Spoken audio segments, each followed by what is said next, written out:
Hi guys, this is your girl Brittany. Welcome back to my channel, and for those of you who are new, welcome to my channel. Okay guys, in this video, I'm going to be reaching out to my women. It doesn't matter if you're young, middle age, old, this video is for you. And I'm going to be actually reaching out to you guys and giving you guys my top 11 feminine hygiene tips. Okay, so we're going to jump right into this video. Tip number 1, drinking lots of water. I know a lot of people don't like to drink water, but water is really good for you, and it really plays a big part, when it comes down to your health, and especially being a female. It get rid of a lot of wastes in the urine.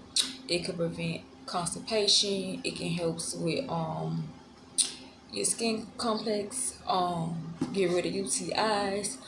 Water just should be something that really any person should be drinking, but especially, for a female or whatever. And like for me, I drink water on a normal basis. I just drink, there's something that I just drink all the time. And to me, it doesn't really matter if it's purified water or spring water, even though people say that a lot of those spring waters and stuff like that is better, but I have drunk both and it's been doing fine for me. So any type of water is fine. Also, if you're not a person that doesn't like water, add lemons to it. Try to add lemons or limes or even fruit, just for to get you a little taste. But yes, water, it should be definitely on your list as number 1 when it comes down to female hygiene. Tip number 2, cranberry juice. Now I know a lot of people don't care for the taste of cranberries because of the little bitter taste it is, but it's actually good for you. I love cranberry juice. I've been drinking it for a long time. Like since I was young, I always just drank cranberry juice. But it's very good for you. It's definitely treats and prevent UTIs. It has a lot of vitamin C and E. It improves the digestive system. It's just do good for the body. But if you're a person that don't like it and don't like the taste, because like I said, I know it got that strongly taste to it or whatever, they also have cranberry pills you could take, and I also tried those too just to see how it was, and it wasn't bad at all.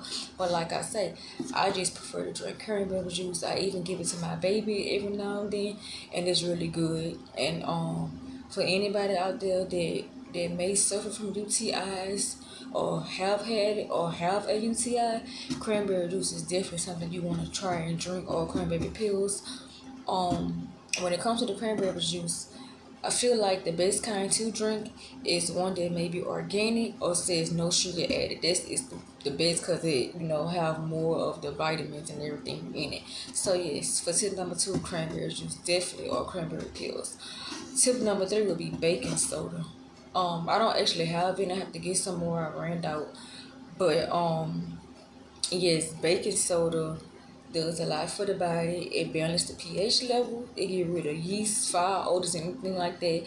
Like that's something that I started doing a long time ago because I suffer from UTIs and bacterial infections a lot. And once I started doing these things that's on this list, I don't even get UTIs or bacterial infections anymore out.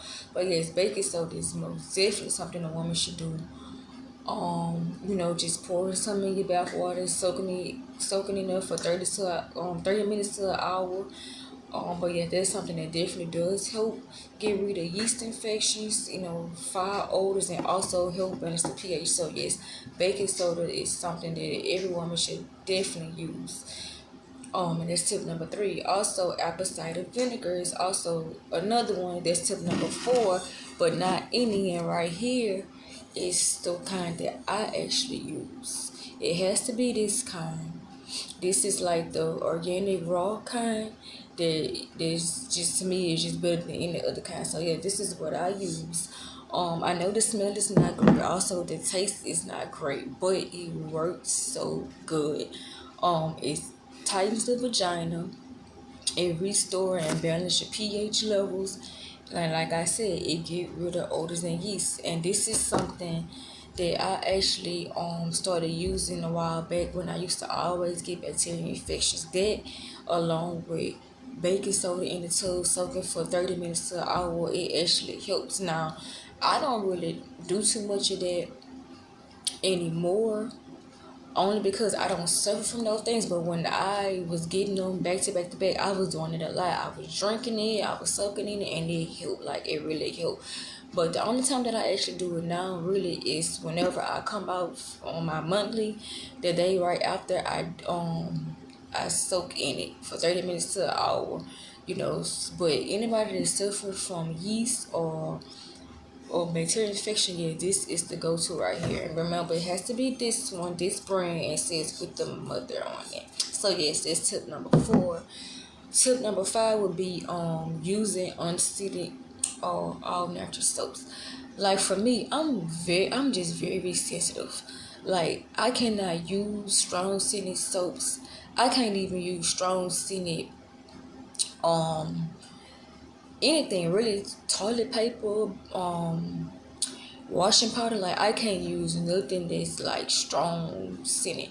So what I do is this is what I've been using for a long time, is Dove unscented. This is my go-to. When they don't have this, I get the dollar store brand, which is pretty much the same, but just the dollar store brand. And I use this, my baby uses this also. Another soap that another body wash that I use is the Vino sensitive skin. And it could be the one with the oatmeal, but those brands are good. But those two are my go-to, and this is like the main, like, this is what I've been using for a long time lately.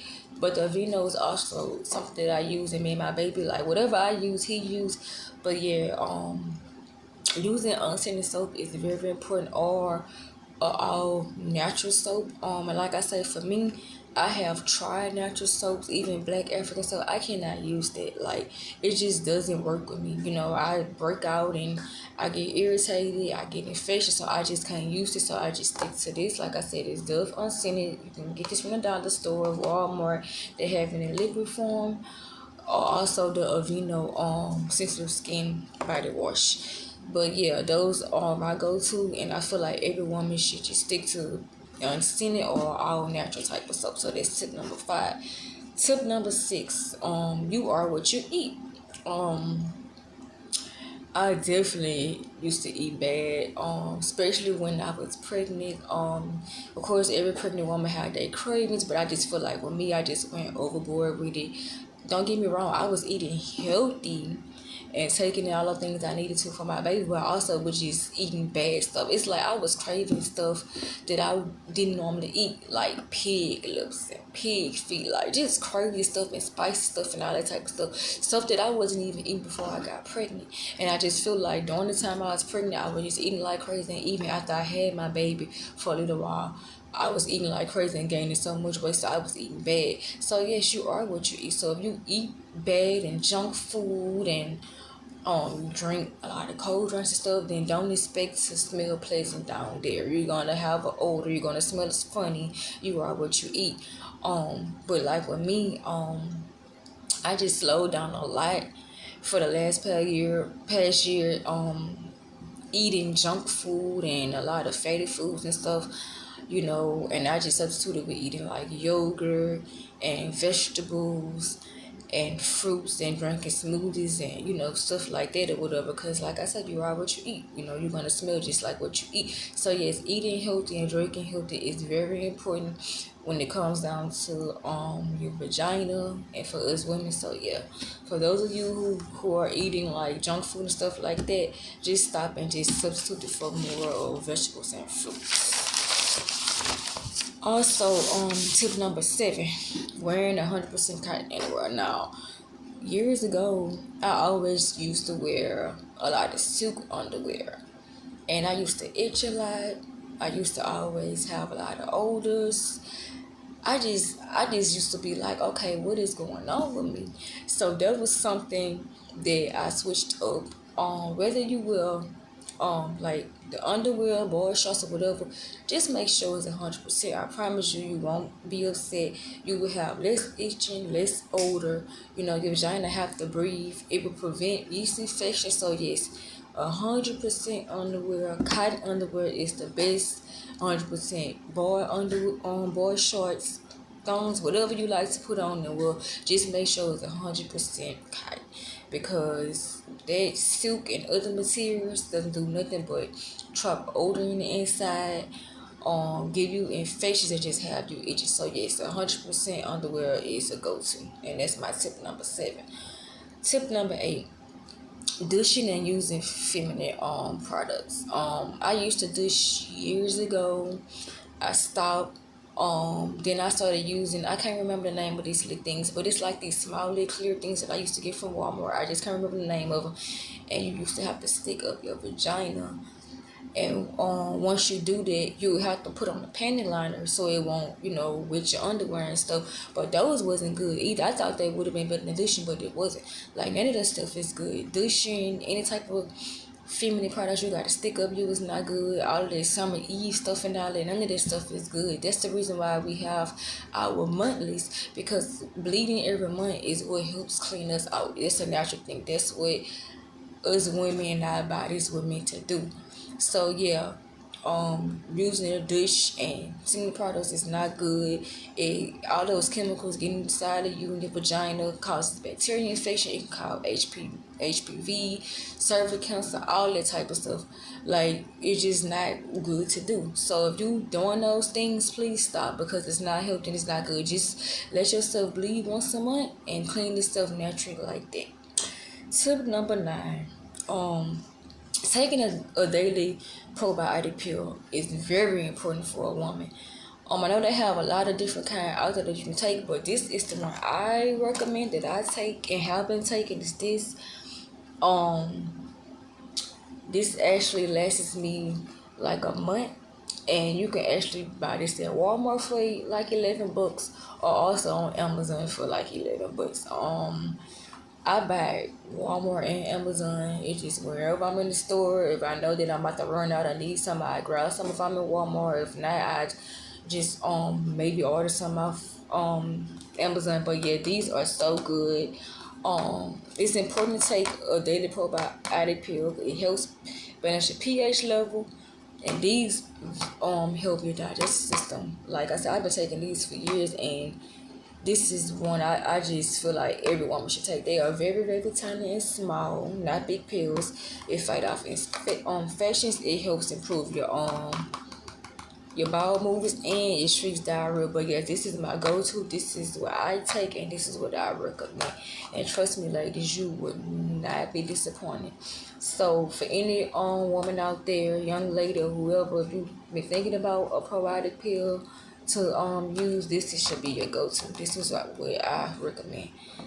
Okay, tip number 10: peeing after sex.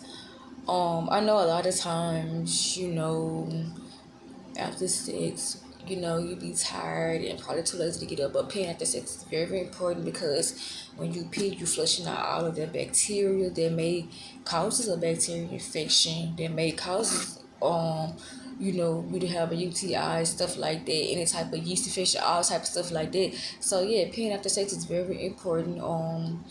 I'm actually a witness of this, because I know I never used to pee, and that was one thing that I was told when I went to the doctor. So when they told me that, I just made sure that I started doing it, and I do it regular now, and it does the body great. So yes, if you don't pee after sex, please make sure you start doing it, because peeing, you're just flushing out any bacteria that may be inside of you from having sex. So that's tip number 10.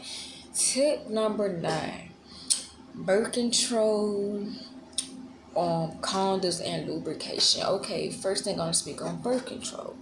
Now, I actually have taken birth control before. The only 2 kinds that I have ever taken in my life was the pills, don't remember the name of them, and the shot. I never had the other kind, which is the ones you put in your arm or you get placed inside of you. I have heard scary stories about that from other people, but I never actually had those 2, never wanted to get it. So I always stuck with the pills and the shot. And for me, with the pills, like I said, I don't remember the name of it. I only was taking it at the time to regulate my period, because I had irregular periods years ago. I know people take birth control, of course, for that, plus for not to get pregnant, of course. but it's not good for you. When I was taking the pills, I used to suffer from being nauseated, just tired all the time, having headaches. It just didn't do my body good, so I stopped taking the pills. Then I started taking the shot. I was on the shot for a while. It was making me feel the same way, nauseated, sick, tired. It does, well, for some people, in some cases, it can make you gain weight. I wasn't having a period until every 3 months, which it was time for me to get the shot. So I got out for a while. Then I got back on it to regulate my period. Then I got out of it, stayed out of it. Had my son. Then after I had my son, I started taking the pills. Then I got off the pills, took the shot, and then whenever it was time for me to take the shot again, I didn't take it. So I've been off of it pretty much since like 3 months after I had my child. Because when it was time for me to go back, I didn't go. So yeah, I don't take birth control. I don't knock people that do it, because like I said, I know people take it for certain reasons, but for me, I just say it's a no-go. It's not good, it's not healthy, it has so many side effects. It can also cause you to have cervical cancer, so yeah, it's a no-go for me. So yeah, birth control is not good, and that's just my opinion. I'm not knocking nobody else. But next is condoms and lubrication. Of course, condoms are very good to use to not get pregnant, to not catch any sexually transmitted diseases. But instead of using regular condoms that they sell, organic condoms good. I actually tried organic condoms before, years ago. And I actually didn't get them, here where I live or anything like that. It actually came from upstate. I had a friend that was living up north. She lived close to like an African shop that she always went to that had all type of natural stuff and organic stuff. So she sent me some and I tried it and I liked them. So yeah, instead of using these regular condoms they sell at the store, get organic condoms. I mean, you can go online, easily go on Amazon or anywhere online and search and buy that. That would just be more better and more safer and more healthier. Because like the regular condoms with their lubrication and all that type of stuff, it's just not good for the having your body. Like I say, I'm very sensitive. I can't use all that stuff. I can't use none of that stuff. I'm very sensitive. Anything would trigger and break me out, so I don't use none of that stuff. But yes, condoms are safe and you should be using them. But organic condoms is something that you must try and must get. When it comes down to lubrication, regular lubrication, I'm just not with it. I just, like I said, I don't like it. It just doesn't just roll with me, fit me. I break out easy.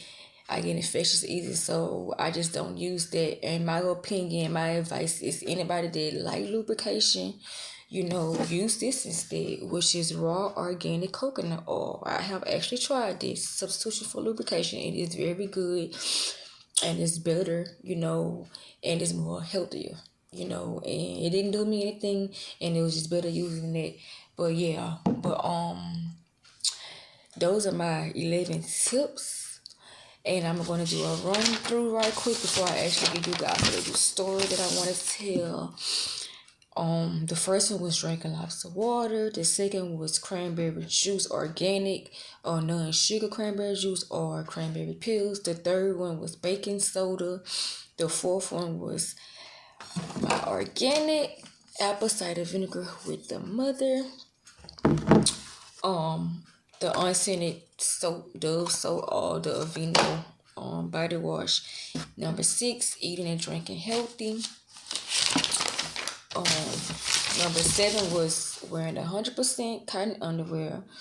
Number 8 was not douching and not using female products.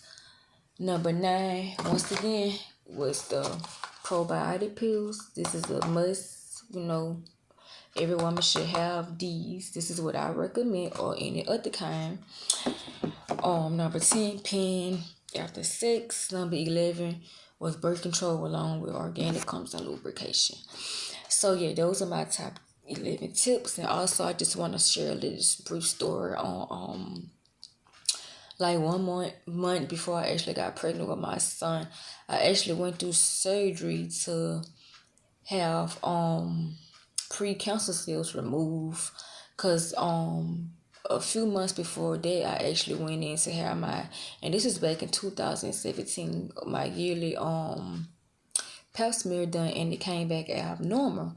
So when it first came back abnormal, they did the second one, and the second one was abnormal. So that's when they told me they was gonna look into it to see what was going on. And when they did, I had precancer cells, and that was just very scary. I was very nervous. I was like, okay, if I'm not going to be able to have a child, what's going to happen? I was like, oh no, you will be able to still have a child as long as it don't turn to cancer, but it's precancer cells. So I had to go through surgery, which was a surgery that was called the I think it was called the loop surgery. I think either leap or loop, something like that, where they put you to sleep, which was that I didn't like.